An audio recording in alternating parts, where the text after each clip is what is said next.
Hey everybody, and welcome to episode 6 of Fix My Coaster Layout, which is a collaborative series between Brian Andrelczyk and I, where we take user-submitted coaster designs and offer feedback on areas like flow, realism, and anything else requested by the user.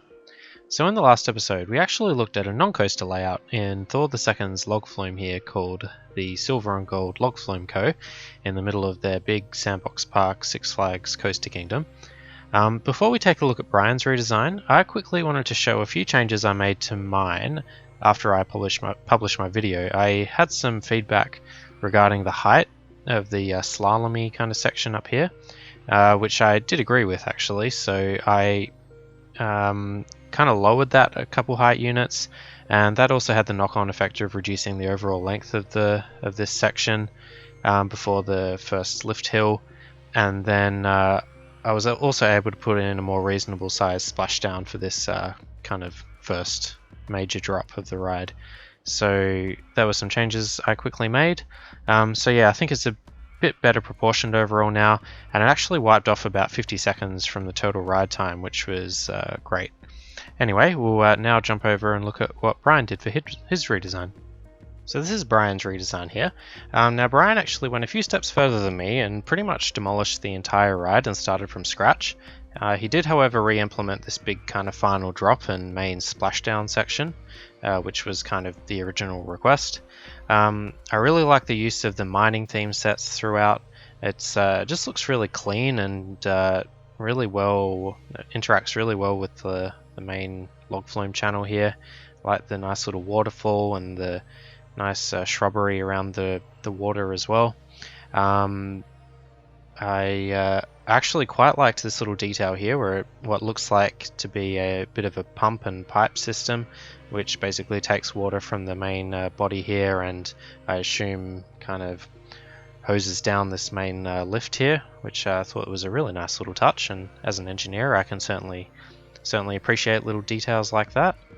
I like the kind of use of tracker texture. I don't know if it's tracker texture, but you know, other coaster types used here along the main higher sections of the log flume. So you got the mini suspended coaster, observation tower, and wooden coaster as kind of beefier looking supports, which was really well done. I perhaps would have gone one height unit less on this main splashdown here. I think with empty boats, it kind of barely makes it over, which looks a little bit funny, but you know, overall, I think it looks really well done. Love the station building too, and yeah, it was as usual, as you'd expect from Brian, a really solid redesign. Anyway, with that being done, I think it's about time we moved on to the next submission for the series. So today's submission comes to us from Nighthawk239, who brings us a really interesting idea and concept. So what Nighthawk has gone for here is kind of a large Great American Scream Machine inspired aerodynamics mega looper. So it kind of has the you know, the same sort of inversions, and that there's got two loops, couple corkscrews, and a batwing.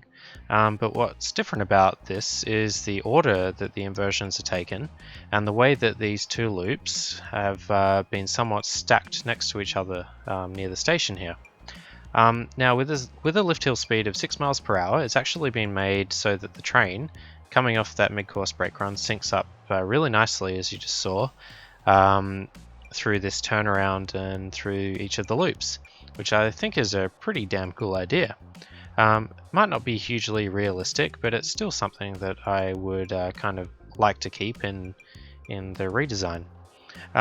So the ask specifically was for some general feedback, and if we can keep somewhat of a synchronization effect going, but without the trains having to stop on the mid-course brake run as they currently have to, as well as the top of the lift hill as well, but still maintaining a good overall flow for the coaster. So yeah, I think it's a really solid looking coaster. I really dig that dueling effect. I quite like this large airtime hill coming off the diagonal. I like how the batwing is up against the lift hill too. I'm not a huge fan of how the corkscrews kind of go in different directions, but they're still pretty much one after the other. I prefer the look of kind of consecutive or interlocking corkscrews in RCT, but that's just a personal preference. It does also kind of crawl through this turnaround here, so I think we'll try and speed that up just a little bit. For the modifications, I'm going to try and stick with the dueling effect through the loops here. I also want to make sure that there's a few more left-right turn combinations to try and get a nice overall flow going. I might also do some simple theming and decorations at the end. But yeah, I think for now, let's get started. Now, since this redesign was more of an iterative sort of approach than I usually sort of take, what I'm going to do is show off each stage of the kind of redesign with some logic as to why I was changing certain things along the way. I thought that would be a bit more useful rather than just watching me build out the final redesign all in one go. So we'll get going and look at the first iteration. Now this iteration here, basically I removed the two corkscrews and put in kind of a large diagonal section here with a big drop, kind of intertwined between the big airtime hill and the diagonal off the second corkscrew of the batwing. So yeah, I just tried to make it improve the flow there a little bit more. I also tried to, I basically lowered this turnaround here just to try and improve the pacing of this diagonal section here. The sync through the loops is still good, however I didn't touch the last bit of the track, and the train did still have to kind of stop at the mid-course brake run here, and also at the top of the lift hill as well. So yeah, still needed to fix that, and also the brake run's clearly not long enough up here. It kind of has to crawl through that section there. So yeah, we'll look at the next iteration. Now here, in an effort to stop the train waiting at the mid-course brake run, I put in a bit of a helix or swoopy kind of turnaround section just before the mid-course brake run, just to try and increase the time on the track before those brakes. I made a few minor tweaks to this cross-diagonal airtime hill, and yeah, this got rid of the train waiting at the top of the lift hill and mid-course brake run. I also had to make sure, I think I put in about 14-second minimum waiting time, and that kind of made everything line up pretty well. Another change I made was putting in an extra shallow piece in the batwing here. That's more of a realism thing. Most batwings, aerodynamics ones anyway, the exit half loop and corkscrew usually sit a little bit lower than the one you enter through. I'm guessing that's a bit of a speed management reason there. Anyway, on to the next iteration. Now there wasn't a whole lot changed here. Basically I reduced the lift hill speed to 4 miles per hour. That's more of a realism thing. However, this meant that the sync was off through the top loop by just a little bit, so I needed to fix that up, which I will show you in the next one. Now to get that synchronization back again, I added a helix just before the turnaround into the second loop. I also experimented with a corkscrew in the final stage of the circuit. So yeah, this was probably at a stage where I was happiest thus far. However, I still wasn't so keen on this kind of double helix, and I also couldn't help but feel that I wanted a second corkscrew in here somewhere, just because aerodynamics loopers tended to, well, I think they tend to have kind of back-to-back corkscrews, or at least two in the circuit. Yeah, so I also adjusted the second loop so that it was in the same direction as the top one. I think it looked a little bit neater that way. Oh yeah, so this was also the first run where I tested it with full trains, but this led to some complications that I'll get into shortly. Okay, so that led into this iteration where I did a double corkscrew after the batwing. And then I basically, after that, I had a nice little nested turnaround, swooping corner into a helix, and then a few high-speed turns into a quick little airtime pop, leading up into the final turnaround into the last loop. And I then added a couple little kind of bunny hills into the last brake run. I think this is the first time I actually messed with the final bit of the section here. I know I did actually do the corkscrew on the previous iteration, but yeah, there was I was getting really happy with it at this stage. I really liked the interaction here. I thought that was pretty neat, but yeah, it was still wasn't perfect, and had to do a couple more. Now what I went for here was some helixes to basically finish off the circuit here. I also brought the station platform out one extra tile, so it wasn't sitting directly under the top loop, which I thought maybe looked a little bit unrealistic in terms of like a proper support structure. Now during testing with Peeps, it makes the train obviously a little bit heavier, so the train does hit that mid-course brake run a bit sooner than before with an empty train, hence the addition of a bit of a trim brake here. But the other complication with guests is the time taken to fill up the train. So the 14-second dispatch time actually worked fine with empty trains, but quite often with full trains, the guests would take a heck of a lot longer than 14 seconds to fill up, which kind of ruined everything with the synchronization. So that kind of brings me on to another point actually. So way back in the original submission, even though waiting at the top of the lift hill and mid-course brake run isn't great in terms of flow, it provides the benefit of essentially resetting the sync. As a result, the train crests the lift hill and leaves the mid-course brake run at the same time, meaning basically a perfect sync each and every time. This issue with the mods I made thus far was the sync was still very dependent on that 14-second dispatch time. Which was, as I kind of mentioned before, it being impacted by guests getting on and off the train. Other thing with dispatch times is that it only starts when the train arrives in the station, so if it's that little bit late arriving, this error would be compounded, and then the sync would basically be a bit unreliable, and yeah, it wasn't consistent.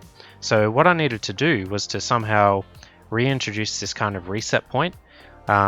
So I eliminated that dispatch time of 14 seconds rule and basically allowed the train to leave the station as soon as one crested the lift hill instead, which you'll see in the next iteration. Okay, so here we have the next iteration where I introduced a fourth train to the circuit. Now what this did was ensure that there was always one train filling up in the station whilst one was climbing this lift hill. So it really didn't matter so much if guests were taking a while to pack into the train. You can kind of see that, like, you know, I basically allowed it so that the train would fill up, and as soon as this one crests the lift hill, it's on its way. And like, there's one waiting at the end of the station platform here, but I'm not too bothered about that. It's better than having it wait at the mid-course brake run on top of the lift hill. So yeah, the sync is pretty good. There's a little bit off there just because I guess the dependency on guest weights, or the variance of guest weights, I guess. But yeah, things are looking pretty good, but there was still a couple other tweaks that I wanted to make. Okay, so you might not have noticed before, but to get the fourth train in before, I kind of had to fudge another block section in with I put in a bit of a chain hill piece just after this little airtime hill after the second loop, just to get that extra block section in. But obviously I didn't want to have that. So what I did in this iteration was introduce a bit of a longer brake run and basically split that by this turn here. I also did some further modifications to the mid-course brake run trimming brake setup just to make sure that the pacing was spot on.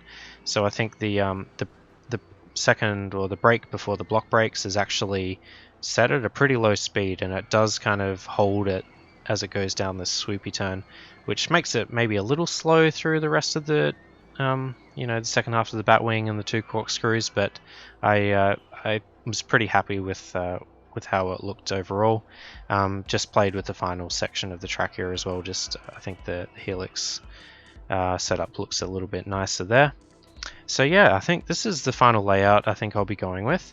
What I'll do now is do some decorating and minor landscaping. I'll add in a bit of a basic station building as well. So yeah, I will get going on that now.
Okay, so I think I'll call that one done.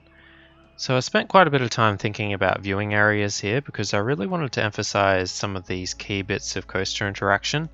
I didn't link up the path here to anything, but I just wanted to kind of explore what a viewing area might look like here.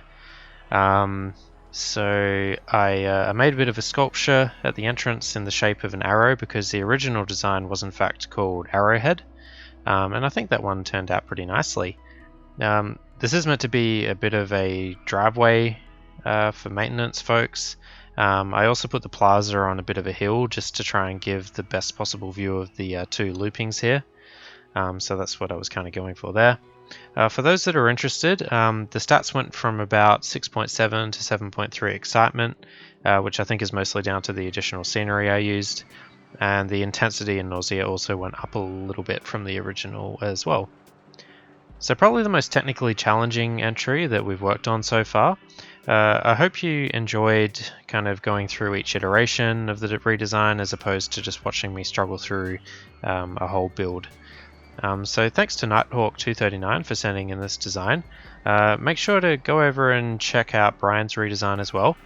If you'd like to get involved in the series, you can send through a coaster layout, or any other ride for that matter, either in the track or park format, including the new .park format, to the following email, fixmycoasterlayout@gmail.com. Please include a couple background details on the ride, as well as your desired username. Thanks all very much for watching, and hopefully see you in the next video. Alright, cheers, bye!